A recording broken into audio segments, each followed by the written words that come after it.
Hello everyone, welcome to Sleepy Classes and Happy Independence Day.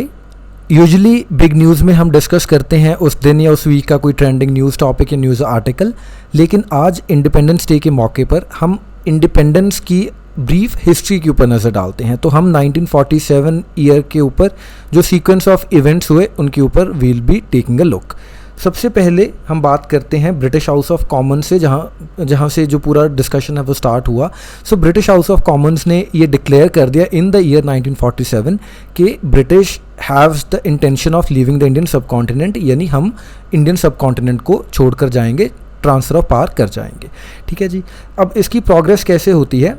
20 फरवरी 1947 को जो British prime minister हैं तब के क्लेमेंट एटली, वो अनाउंसमेंट करते हैं एक, एंड उस अनाउंसमेंट के वेरियस जो पॉइंट्स हैं वो हम डिस्कस करते हैं, जिसमें जो ब्रिटिश हाउस ऑफ कॉमन्स है उनका जो इंटेंट दिखता है।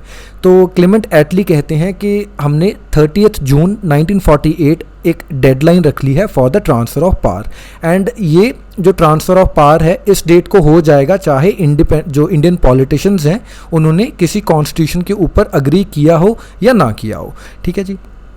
अगली चीज़ वो बोलते हैं कि ब्रिटिश अपनी पावर या तो किसी सेंट्रल गवर्नमेंट को देकर जाएंगे या फिर कोई जो एग्जिस्टिंग प्रोविंशियल गवर्नमेंट्स हैं उनको ट्रांसफ़र ऑफ पावर कर दिया जाएगा, लेकिन जो प्रिंसली स्टेट्स हैं उनके ऊपर अब हमारी कोई ना पावर है ना ऑब्लिगेशन है, एंड जो प्रिंसली स्टेट्स और ब्रिटिश गवर्नमेंट का जो कॉन्ट्रैक्ट था अब वो लैप्स होता है, but these would not be transfer to any successor government. तो यानी जो ब्रिटिश पावर्स हैं या ब्रिटिश ऑब्लिगेशंस हैं वो प्रिंसली स्टेट की किसी सक्सेसर गवर्नमेंट को पास ऑन नहीं होंगे।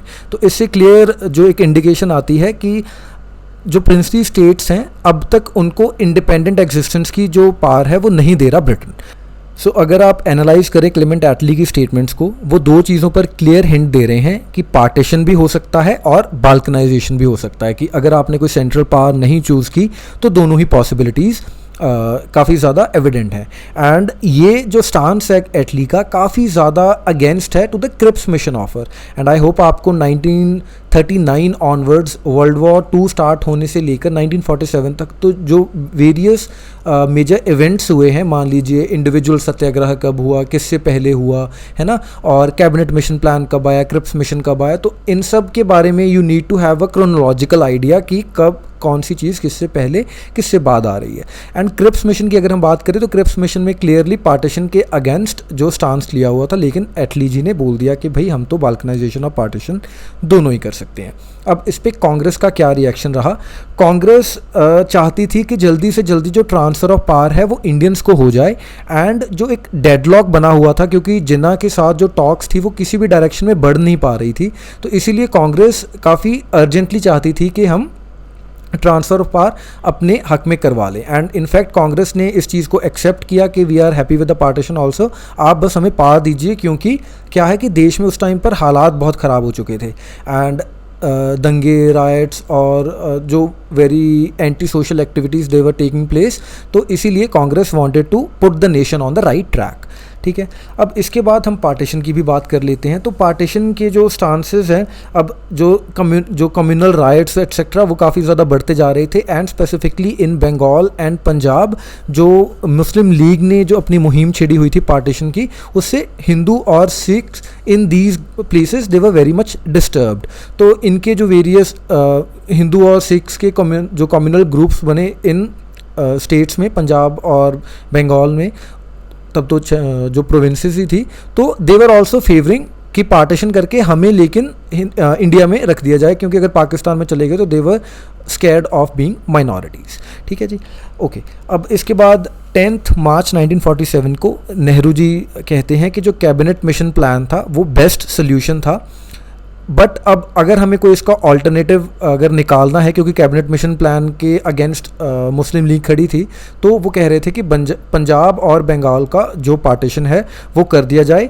एंड इसी के ऊपर ऐड करते हुए उस टाइम के जो कांग्रेस प्रेसिडेंट थे मिस्टर कृपलानी, उन्होंने अप्रैल 1947 में वाइसरॉय को अपना जो लेटर है लिखा, और उसमें उन्होंने बोला कि हमें पाकिस्तान बनने से कोई प्रॉब्लम नहीं है, लेकिन आप पंजाब और बंगाल की फेयर तरीके से पार्टीशन कर दीजिए। ठीक है जी। अब इसके बाद आता है बहुत इंपॉर्टेंट माउंट बैटन प्लान, जो इसको 3 जून प्लान भी बोलते हैं। सो दिस केम ऑन 3 जून 1947। तो जब तक लॉर्ड माउंट बैटन इंडिया में वाइसरॉय बन के आए, उससे पहले ही जो पूरा माहौल सेट हुआ था इंडिया में, वो था फ्रीडम विद पार्टीशन फार्मूला। अब इसके ऊपर ओवरऑल कंसेंसस बन चुका था, क्योंकि मुस्लिम लीग पार्टीशन चाहती थी, एंड अभी हमने देखा कि कांग्रेस भी उसके ऊपर फाइनली अब अग्री कर गई। एंड इसमें एक बहुत जो इम्पॉर्टेंट किरदार हैं, पोस्ट इंडिपेंडेंस भी बहुत ज़्यादा इनकी अहमियत हम देखते हैं। सिविल सर्वेंट थे मिस्टर वीपी मेनन।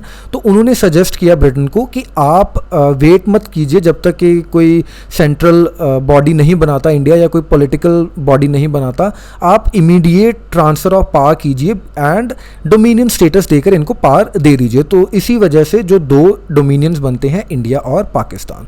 बट अब फूड फॉर थॉट इज़ कि कांग्रेस ने तो ऑलरेडी, जब लाहौर सेशन हुआ था 1930 का, तो उसमें डिक्लेयर कर दिया था कि हमें तो डोमिनियन स्टेटस चाहिए ही नहीं हमें तो पूर्ण स्वराज चाहिए, है ना।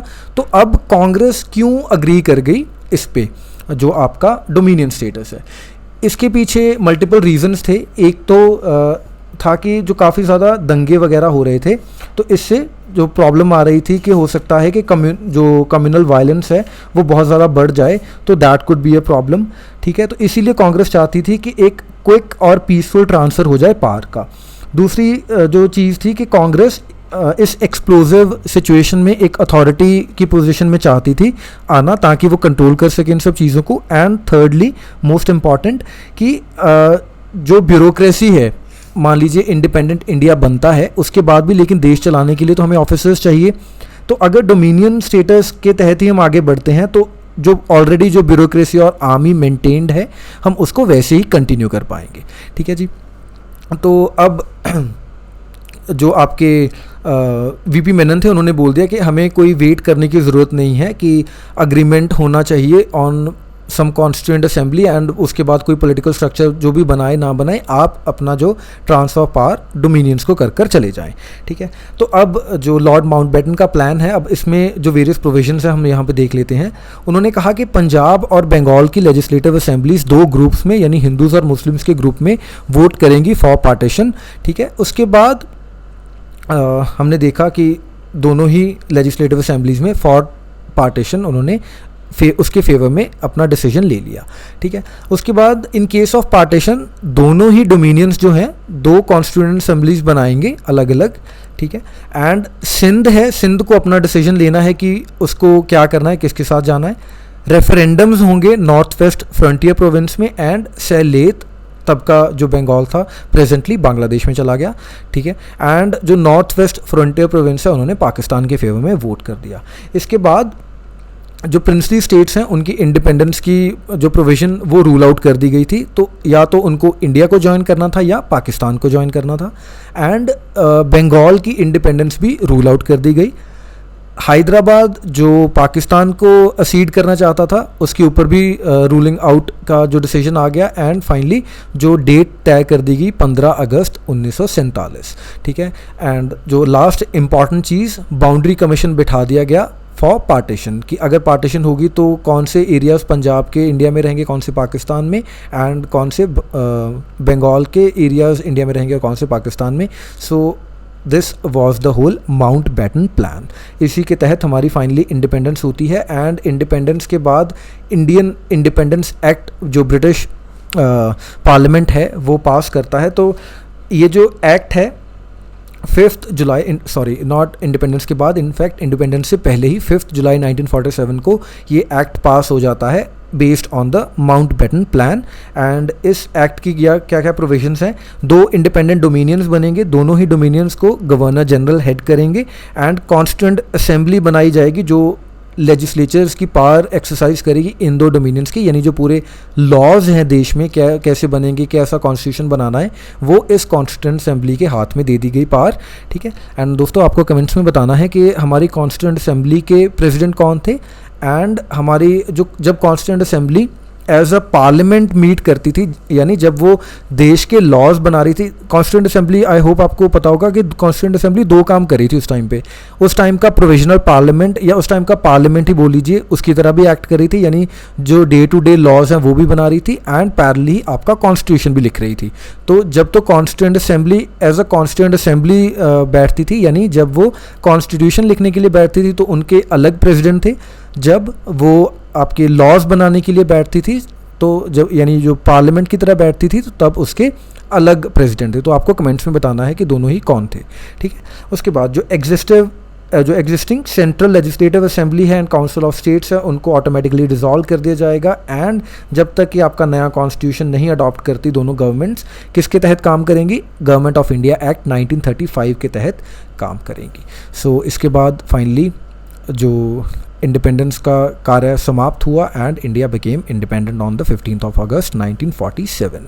So that is all at the end. जाते जाते एक छोटी सी रिक्वेस्ट कि प्लीज़ वीडियो को लाइक कीजिए, क्योंकि रिसेंटली आई हैव हर्ड कि ये यूट्यूब का एक फिनोमिनन है कि जितना ज़्यादा वीडियो को लाइक करते हैं उतना ही ज़्यादा वो वीडियो रिकमेंड किया जाता है दूसरे लोगों को। तो अगर आप चाहते हैं कि जो स्लीपी का वर्ड है इट शुड रीच मासेस, तो please like the video. And thank you for watching. Happy Independence Day once again. Bye bye.